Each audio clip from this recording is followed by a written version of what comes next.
El periodo de la Ilustración se caracterizó por ser un movimiento cultural e intelectual con una visión más racional y científica, donde ocurrieron grandes cambios en la pedagogía y en las ideas sobre la educación.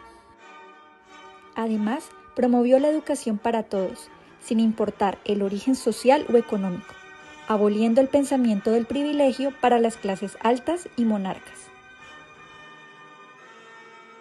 Por otro lado, se impuso la idea de formar e instruir a los ciudadanos como seres críticos y autónomos, capaces de participar activamente en la sociedad, promoviendo la educación como un medio para liberarlas de la ignorancia.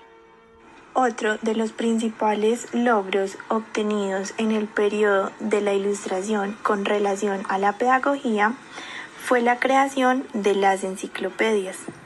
Esto marcó un antes y un después en la historia de la edición europea, pues se convirtieron en un proyecto de sistematización del conocimiento, que permitió difundir los principios de universalidad, verdad, humanidad y autonomía de la razón, permitiendo formar el individuo no solo desde el pensamiento crítico e intelectual, sino también desde lo moral y lo ético, y a su vez impulsando el proceso de investigación. En esta época habían dos estados, el clero, que era la iglesia, y la monarquía, que eran los reyes. Con el inicio del periodo de la Ilustración se cimientan las bases para que se conforme el tercer estado, en el cual el poder residía en los ciudadanos o en el pueblo. Se debe tener en cuenta que la religión tuvo el poder por muchísimos siglos. A partir de la Revolución Burguesa, la búsqueda de la Ilustración y el enciclopedismo, se empieza a pensar en la razón como sustento para una sociedad. Ya no era la iglesia, ya no era la Biblia, sino que la razón y el pensamiento de los hombres da paso al antropocentrismo, revocando el estado del clero y el estado de la monarquía.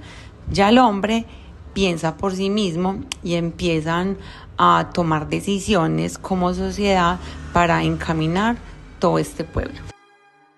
La Ilustración está marcada por la influencia de varios pensadores, filósofos y educadores.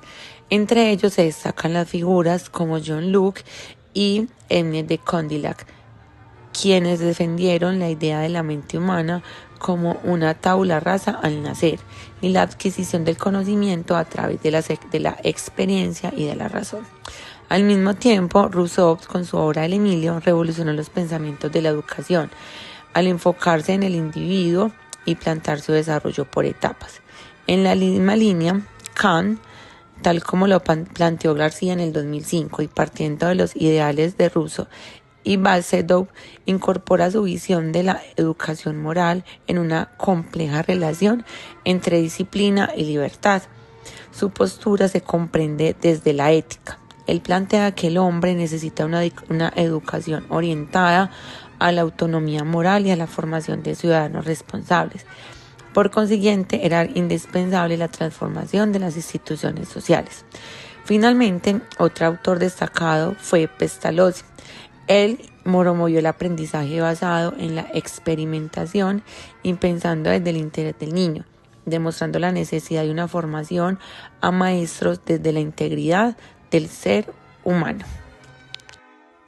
Si bien han pasado varios siglos desde el periodo de la Ilustración y los aportes que hicieron los diferentes autores estaban pensados en otros contextos, su influencia y pensamiento aún perduran, pues existe un vínculo importante entre la Ilustración del siglo XVIII y la educación actual, logrando permear el campo de la psicopedagogía en el siglo XXI. Promover los principios de igualdad y de acceso al conocimiento nos permite hoy, en la actualidad, hablar de la educación inclusiva, una educación accesible y sin barreras que trascienda los límites socioeconómicos, étnicos, de género o inclusive con una discapacidad, pues estamos en búsqueda o en pro de la equiparación de oportunidades en el proceso de enseñanza y participación.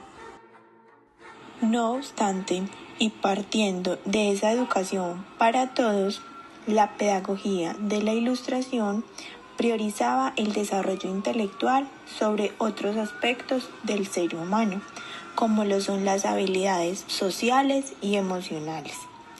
En la educación actual se reconoce la importancia de un enfoque holístico que abarque el desarrollo integral del ser humano, no solo desde el conocimiento, sino en el manejo de emociones, en las relaciones interpersonales y en los aspectos de motricidad y desarrollo físico. Para concluir, logramos identificar que la Ilustración ha tenido un impacto duradero en la pedagogía actual, que se siguen promoviendo los principios como el pensamiento crítico, la educación para todos o como la conocemos actualmente, la educación inclusiva, el desarrollo integral del individuo y el uso de métodos de enseñanza innovadora, porque ya reconocemos que el individuo trae unas características y que debemos partir de ellas para plantear nuestras prácticas educativas.